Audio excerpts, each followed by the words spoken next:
Human मेटान्यूमो virus या HMPV एक respiratory virus है जो ह्यूमन के लंग्स में और रेस्पिरेटरी ट्रैक्ट में इन्फेक्शन पैदा करता है। ये जनरली ऐसे सिचुएशंस बॉडी में पैदा करता है जो सामान्य सर्दी या फिर फ्लू में ही होता है और पहले से ही ऐसी बीमारियां या एलर्जी से ग्रस्त लोगों में इस वायरस का इन्फेक्शन जो है वो बहुत कॉमन बात है। हेलो फ्रेंड, नमस्ते, Sat Sri Akal and welcome back to my channel.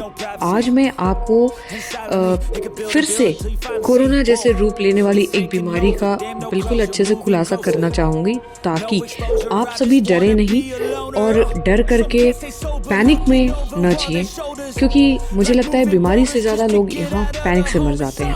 अभी मैं आपको जो एक्सप्लेन करने वाली हूँ, this is simply about HMPV virus, जो कि अभी चाइना में बहुत ही बुरी तरह से फैला हुआ है और इंडिया में भी आ चुका है। बट नो वरीज, डरने के बिल्कुल बात नहीं है। और हाँ, कोई भी लॉकडाउन नहीं लगने वाला इसको लेकर के, बस थोड़ा सा प्रिकॉशन लेना है हमें, थोड़ी सी इस चीज़ पे अपने आप को क्योर रखना पड़ेगा ताकि हमें वो वायरस ना इफेक्ट करे।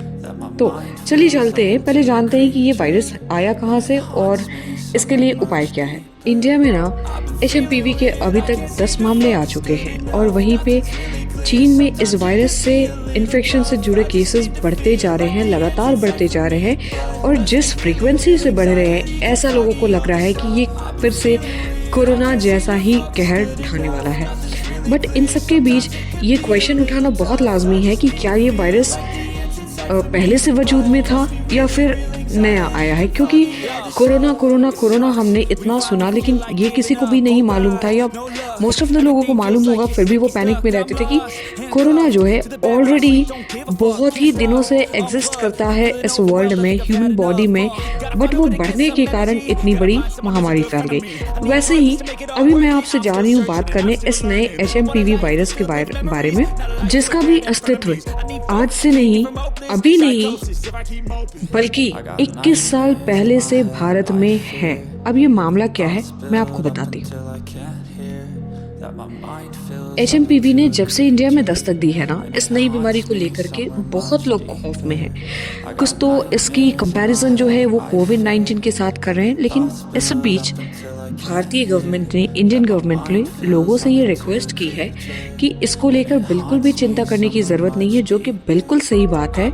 इस HMPV को लेकर आप लोगों को बिल्कुल भी चिंता करने की ज़रूरत नहीं है। हाँ, इसके मामले में वृद्धि से कोविड जैसा प्रकोप तो बिल्कुल नहीं होना है और ये कोई नई बीमारी नहीं है। अब ऐसे में सवाल उठता है कि इस बीमारी की ओरिजिन क्या है और कितनी पुरानी है।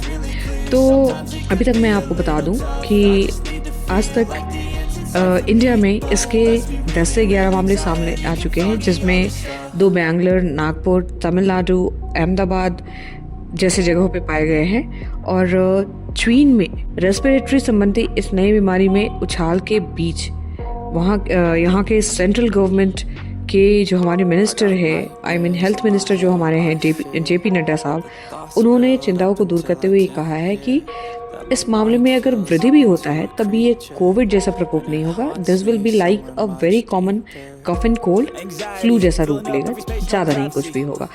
स्वास्थ्य मंत्रालय के अनुसार HMPV कोई नया वायरस नहीं है और इसकी पहली बार पहचान जो है 2001 में ही हुई थी और ये सालों से दुनिया भर में फैल रहा है। और वहीं स्पेशलिस्ट ने कहा है कि HMPV के लिए शायद ही कभी अस्पताल में भी भर्ती होने की ज़रूरत पड़ सकती है और इसलिए ये बिल्कुल भी आपको चिंताजनक बात नहीं है। कहीं से भी स्कैर होने की ज़रूरत नहीं है, आपको कहीं से भी डरने की ज़रूरत नहीं है। HMPV ना एक तरह से पैरामाइक्सो वायरस का परिवार है, ठीक है, और पहली बार इसका मामला 2001 में पाया गया था। इसके करीबी जेनेटिक संबंध के कारण ये रेस्पिरेटरी सिंसिटियल वायरस या RSV से जुड़ा है और इससे संबंधित ही लक्षण भी इसमें दिखते हैं।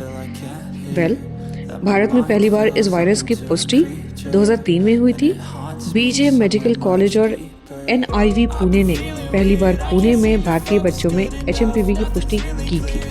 बाद में कई रिसर्च के बाद भी इस वायरस के मामले सामने आए थे और 2024 में गोरखपुर में रेस्पिरेशन की बीमारी से पीड़ित 100 बच्चों में 4% तक HMPV के लक्षण पाए गए थे। अब बता दी हूँ बाकी की कंट्रीज में ये कब से था।